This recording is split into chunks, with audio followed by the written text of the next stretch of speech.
இப்போ நான் கரூர் விஷயத்துக்கு வரேன். கரூரில் என்ன நடந்ததுன்னு அந்த கரூர் மக்களை கேட்டாலே புட்டு புட்டு புட்டு வைப்பாங்க. ஏன் மேலே பழியை தூக்கி போடுறீங்க? என்னமோ நாங்கள் அரசியலே பண்ண மாட்டோம், இந்த விஷயத்துலலாம் நாங்கள் அரசியலே பண்ண மாட்டோம்னு வீடியோ போட்டுவிட்டு போய் சட்டசபையில் உட்காந்துக்கிட்டு ஏன் மேலே பழியை தூக்கி போடுறீங்க? லேட்டாக வந்துட்டாருன்னு போலீஸ் கொடுத்த டைமில் நாங்கள் இருந்தேன். நாமக்கல்லேருந்து கரூர் வர வழியில் இருந்த மக்கள் எல்லாரையும் நான் என்ன அம்போன்னு விட்டுட்டு வர சொல்கிறீங்களா? நாமக்கல்லேருந்து கரூருக்கு நான் எப்படி வந்தேன், எவ்வளோ நேரத்தில் வந்தேன், உலகமே லைவ்ல பார்த்துக்கிட்டு இருந்தது.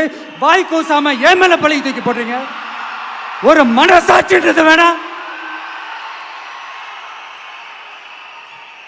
சரி, நீங்கள் தான் எதுவுமே பண்ணல சார், அப்புறம் ஏன் சார் 20 வருஷமா கரூரில் மட்டுமே, கரூர் பகுதியில் மட்டுமே போட்டி போட்ட உங்களுடைய ஒரு அடிமைய